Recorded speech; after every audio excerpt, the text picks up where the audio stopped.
different experiments on the amphibian physiology. Now, amphibian physiology, all these instruments are displayed here. This is Sherrington Starling's drum with cylinder. This is drum, this is cylinder. Now I will describe it later on. This is Dubai's Raymond induction coil. This is Myograph board with stand and isotonic lever. And this is dissection tray. And another thing inside, if there is no Dubai's Raymond induction coil, you can also take this student stimulator also. This is student stimulator for giving the stimulus. Now there are different types of stimulus: chemical stimulus, electrical stimulus, thermal stimulus, mechanical stimulus, and so on.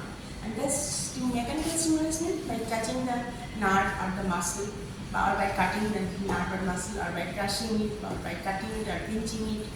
Thermal stimulus, hot water, cold water. Chemical stimulus, acid, alkali. Electrical stimulus, out of this we will choose the electrical stimulus because we can measure the voltage, duration and frequency of the stimulus. And if we give only single induction shock by the electrical stimulus, there is no chance of fatigue or no chance of injury to the tissue of the frog. For these instruments, to run do the experiments of the muscle physiology of amphibian, we will choose the animal is frog. Why frog is chosen? All of you know it is very cheap, it is easy accessible throughout the year, and it is poikilothermic, and its contraction is similar to the contraction of the human skeletal muscle, and also most important is it can survive in vitro. The isolated nerve muscle depression can survive in vitro for a long time, and it can take the atmosphere oxygen from the atmosphere directly. So there is chance of less damage to the tissue. Now for this purpose we will take the frog. The tissue taken from this frog is the gastrocnemius muscle, which has a long tendon and which has also sciatic nerve, single subplexus sciatic nerve, and a piece of vertebral column along with the sciatic nerve, a piece of knee joint, and long along with the gastrocnemius muscle along with long tendon. That means we will dissect out from the frog what are the preparations, what are the muscle taken, what muscle is taken, gastrocnemius muscle. Why gastrocnemius muscle is taken? It has a long tendon. Why sartorius muscle is taken, which is gastrocnemius supplies only the gastrocnemius muscle, and we will take a piece of vertebral column from the vertebral column along with the sciatic nerve, and a piece of knee joint also to fix the knee joint over the myograph board. First, dissection of the, how we dissect out this nerve muscle preparation. The nerve, and there should be a watch glass under frog cell line. Frog cell line is 0.6% normal cell line. This is the dissection tray, and we won't touch the nerve or muscle with the help of scissors or forceps. We will just with the help of glass seeker, we will dissect out the nerve muscle preparation. This is the glass seeker. This is called glass seeker. And this is the dissection tray. First, stunning. What is stunning? Stunning means we have to make the temporarily unconscious of the toad. We have hold the toad from limbs of the toad with the help of 2 fingers. Then give a sharp blow at the edge of the table to make the frog temporarily unconscious. Now, placing the frog over the left palm, find out the highest what the dorsum of the toad. At this point, the foramen magnum. This point, at this highest point, there is a foramen magnum. Through this foramen magnum, we introduce the pithing needle, and then the pithing needle forward and rotate it all directions to destroy the brain matter, cranial matter. Now then we put it down, up, out, and then introduce the pithing needle through the spinal cord. When it goes to the spinal cord, there will be stretching reflex, and the limbs of the throat will be stretched on both sides. It is directly stretched. Then I will understand that it has reached in the spinal cavity. If there is no stretching reflex, that means false patches has done. So we have to again introduce the the spinal cord and rotate it in all directions to destroy the spinal matter also. When the spinal matter is destroyed, we will see the frog's legs are freely hanging. Why we are destroying the spinal matter and cranial matter? So during dissection, there should not be any pain or there should not be any reflexes of the toad or the frog. Now, after starting and dissection proper, you place the frog over the dissection tray and with the help of this needle, just whole limbs and hind limbs are, this is a dissection tray. See, this is completely covered with wax and four limbs. You have to pin this four limbs like this. Fix the four limbs and then abdomen placing in the underside. Then find out the highest point of the toad. Just at the level of the coccyx, you find out the highest bony prominent. That bony prominent is the urostyle. Now, with the help of forceps, hold the forceps and cut the urostyle with the help of scissors. Then just lift it above and if required, give 2 lateral incisions and you will see the 2 shiny sciatic nerve along with the vertebral column you will be able to find out. Now, what will you do? We just above the origin of the sciatic nerve, 2 sciatic nerve will come in like this white glistening sciatic nerve. Above the origin of the sciatic nerve, just cut the vertebral column and then cut the vertebral column in 2 pieces. Then what will happen? There will be 2 sciatic nerve will be moved. Now, there should be fibrous tissue. You remove the fibrous tissue from the sciatic nerve and come up to the thigh of the toad. Then pull out the skin as far as possible up to the knee joint. Don't expose the gastrocnemius muscle from the beginning, then it will dry. So, in between the vastus medialis and intermedius, you just trace the sciatic nerve like this. And then you will reach up to the knee joint. Then pull the skin up to the tendon, just up to the end of the leg of the frog on one side. Then you will find the gastrocnemius muscle. Now, beneath the gastrocnemius muscle, you pass this glacica and you just come up to the tendon of the long tendon of the gastrocnemius muscle. And you will try to cut the gastrocnemius tendon of the muscle with the help of forceps and scissors as long as possible, so that you can hook the tendon of the muscle with this thread, with the needle. That means you are not giving any stimulus to the muscle. You are giving the stimulus only the muscle during your electrical stimulus, only during when you will want to get your card. So you just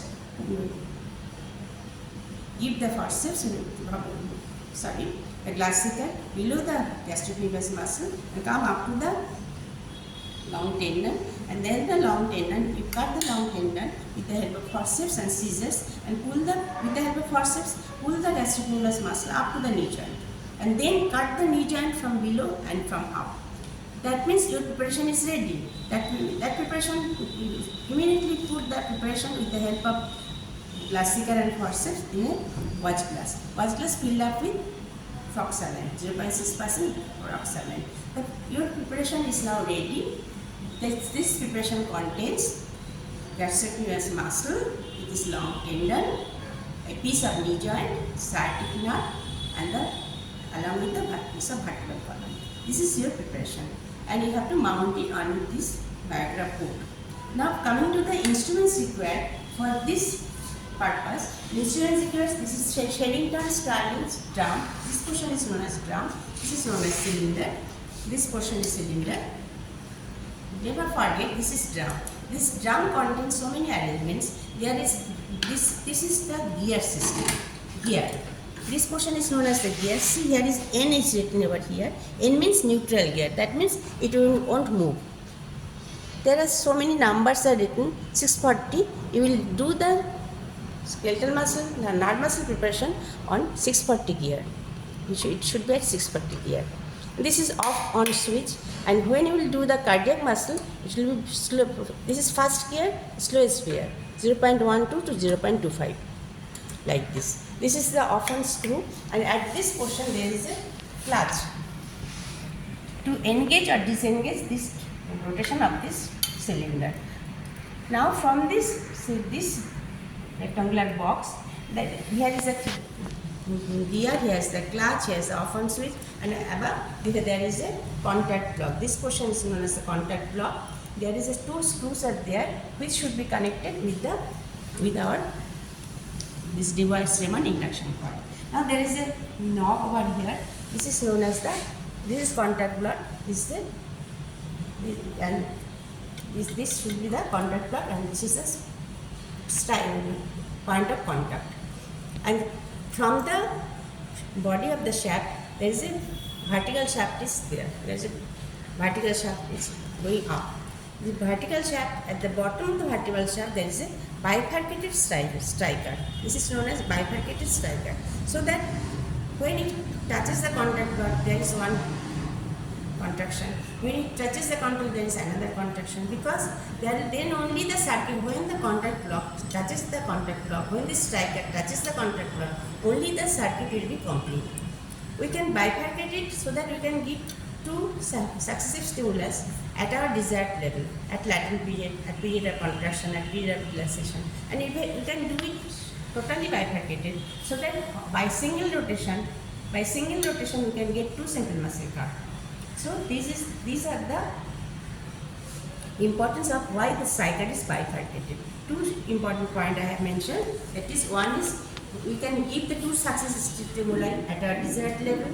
First one stimulus, then second stimulus in the latent period, in the period of relaxation, in the period of contraction. We can give the by moving the two, we can give the two successive stimuli at our desired condition. And also two successive stimuli. Apart from that, we can give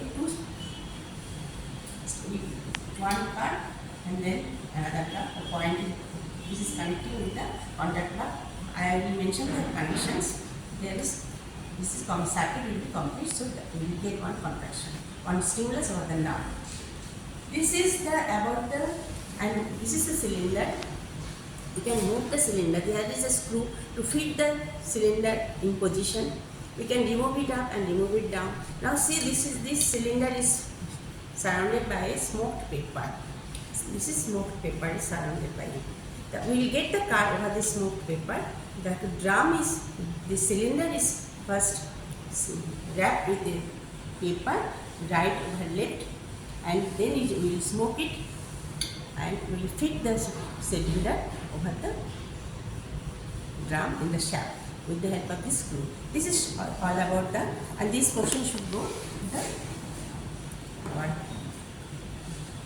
connecting point. And this is Dubas-Raymond induction coil. This portion is Dubas-Raymond induction coil. From this Dubas-Raymond induction coil, what will happen?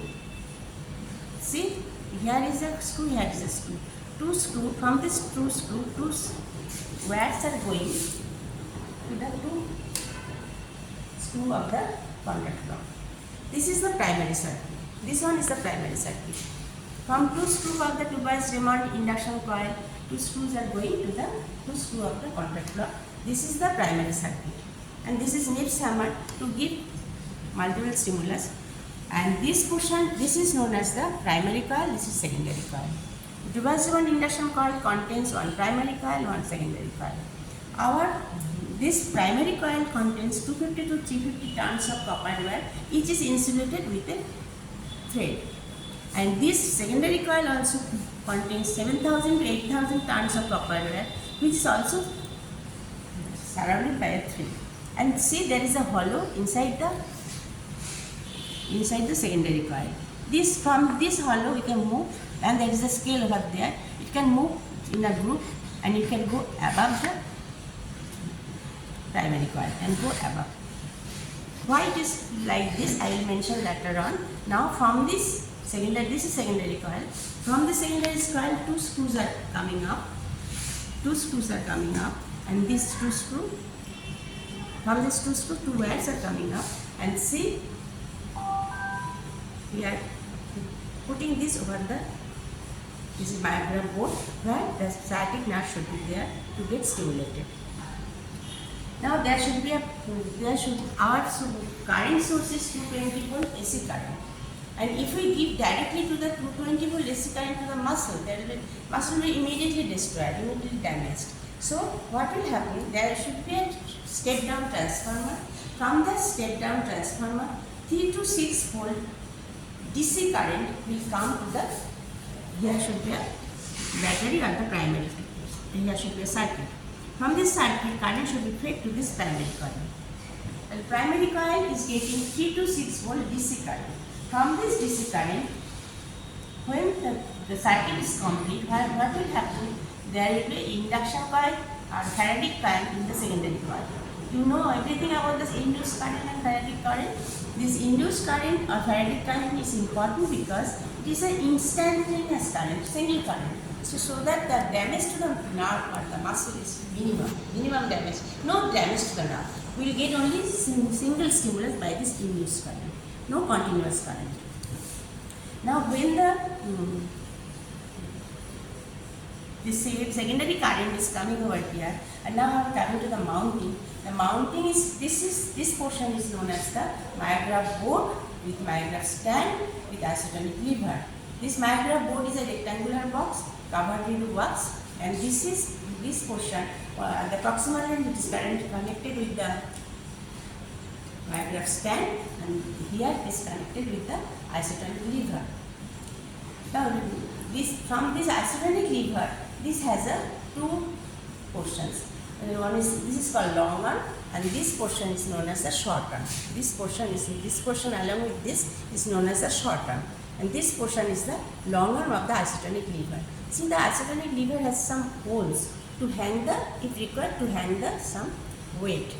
Now from this from this hole there is a thread, and this thread is connected with the needle. From the watch glass we put everything over here. With the help of forceps, and the needle will just hit the tendon of the tendon of the gastrocnemius muscle. Gastrocnemius muscle should be loose over here, and to make it, this portion is known as the afterload screw. This portion is known as the afterload screw. This screw. We can make this afterload screw and preload. If you can make this long arm, we have to make the long arm horizontal. How will you make the long arm horizontal? If the afterload is not touching the metal plate, this is fulcrum. At this fulcrum, there is a long arm and short arm. This short arm, and there is the afterload screw. When the afterload screw is not touching this metal plate, then we have to make it horizontal. That is, how will we make the horizontal?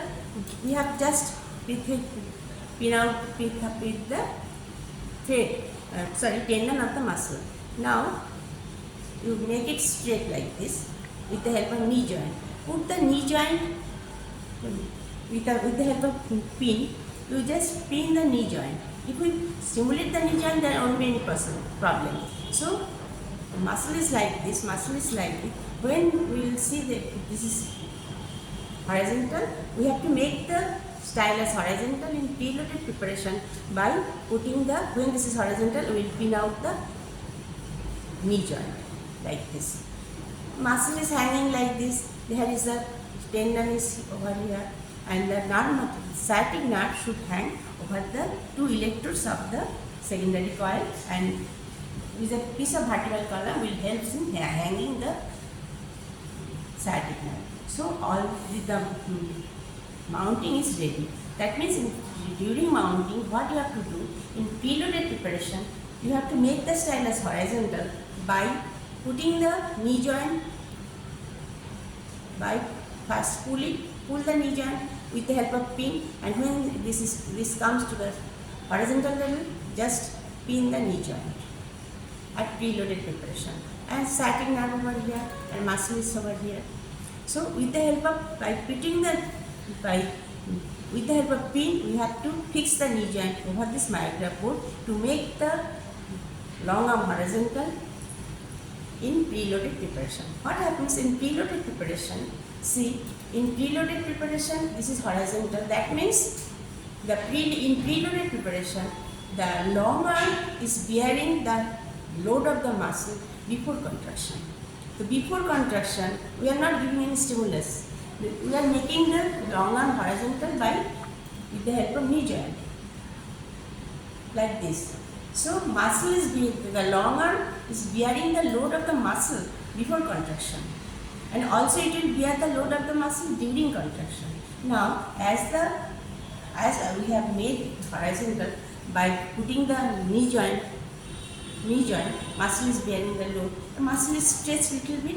So if the muscle is stretched, if it is within physiological limit, the stretching of the muscle, the force of contraction will be more. In case of preloaded preparation, and after loaded preparation, how will you make the horizontal? We will put the. Now this is after loaded preparation. That means here knee joint is fixed. Still, see the long arm is horizontal making horizontal with the help of screw. The screw is touching the metal plate. And when screw will touch the metal plate to make the long arm horizontal, it is called after loaded preparation. And when the screw is not touching the metal plate,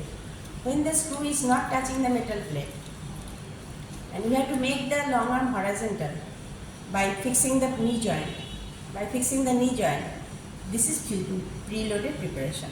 Now, what is the difference between preloaded and afterloaded preparation? In preloaded preparation, as because the long arm and this long arm also acts as a stylus. See, there is a writing stylus. This is pointed. This point is pointed. So long arm is longer, and there is a pointed. With the help of long arm, we will get the magnified record of the contraction of the muscle.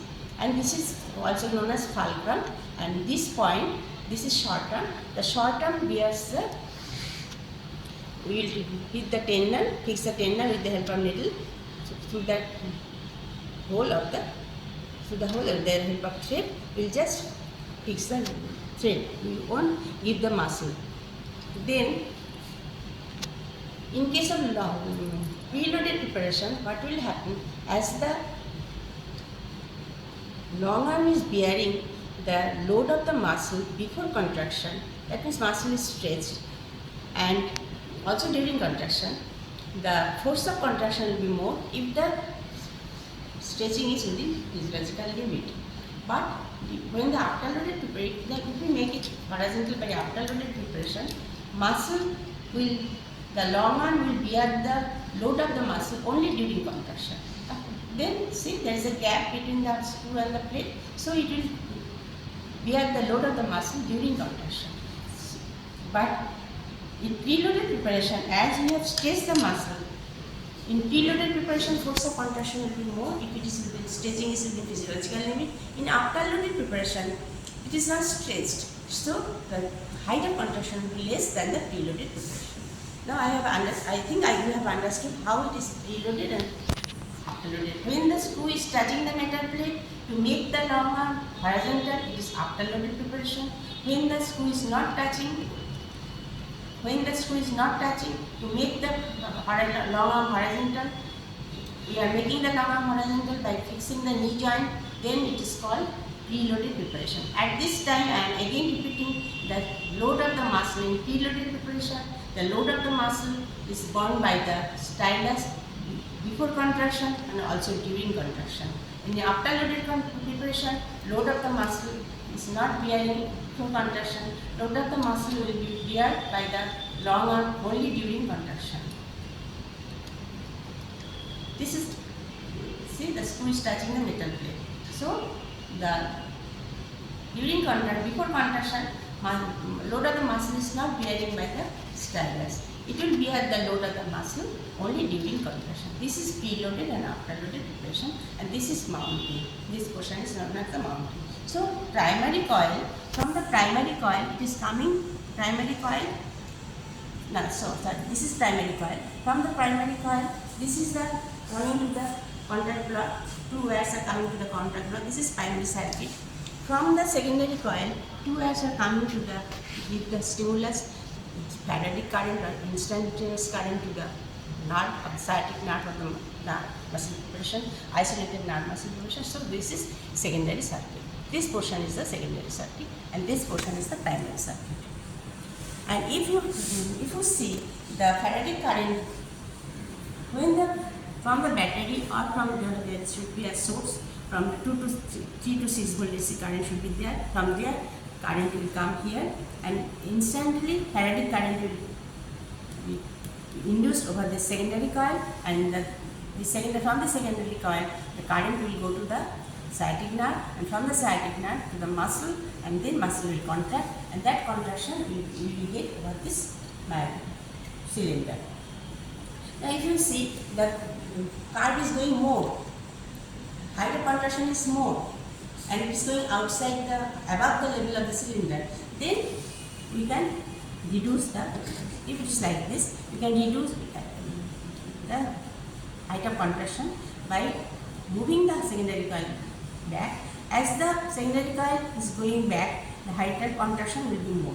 But if you see there is small height of contraction is coming, then we move it forward, then height of contraction will move. And when it is just above the primary coil, the highest will be the height of contraction. Highest will be the height of contraction. If you see that we require less height of contraction, we will move like this. Then height of contraction will be less. This is about the secondary coil and primary coil. And this is about the microport and how we mount it. And this is the cylinder standing ground with cylinder. And I have mentioned about the dissection process. I think you have understood. And now the student stimulator. If the device of an induction coil is not there, that is student stimulator is there. See from the student stimulator. See the student stimulator. Through the student stimulator, we can give the electrical stimulus to the nerve by this. See, this is luminous output. So these two should be go to the secondary coil, to the nerve. This two will go to the nerve, and see, this is known as, there is one internal and external. You should put it to the external, and primary coil should go from here to the contact block, like this, to the contact block. And there is written, you can regulate the voltage according to desired level, pulses, duration, everything. You can measure through this student stimulator also. Now I am down to one thing, what is make current and what is break current. Now see the striker, it's not bifurcated. When it touches the contact block, as we are giving this, we are giving this one, as the periodic current is given, as it touches the contact block, there is sharp rise of the, and drum is rotating, there will be sharp rise, and you will get the power. This is the, when it touches when the primary circuit is complete, you will get the make current. And as soon as it is rotating, suppose it is rotating like this, and it is just break, then what will happen? At break, we also get another stimulus, that is called break current. Make current and break current, first we are getting one stimulus, make induced current. The contractions, all of the contractions we will get, that is the make induced contractions. And as soon as there is break, there is another stimulus. According to the Faraday law or second induced current, there will be another stimulus, that is secondary stimulus. That is a break current. The make current, as soon as it breaks, there is one stimulus, another stimulus, that is called break induced break current. But we are not break induced contractions, because just it breaks the circuit, there is break current. But its break current falls on the refractory period of the muscle, so we are not getting the break induced contractions. Break current is stronger than the make current, still we are getting only break induced contraction, no make induced contraction. So we are not getting the break induced contraction, all contractions, all the curves we are getting, that is this make induced contractions. Though make induced contraction is less stronger than the break induced contraction, but as the break current falls on the refractory period of the muscle, we are not getting break induced contractions.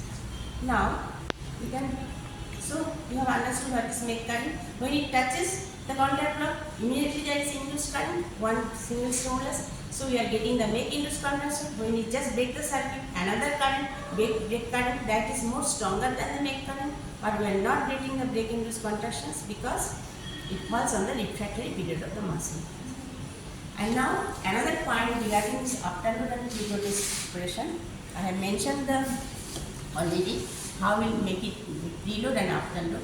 When you will get the card, if it is a preloaded preparation, this is not touching the contact block. This is like this. With the help of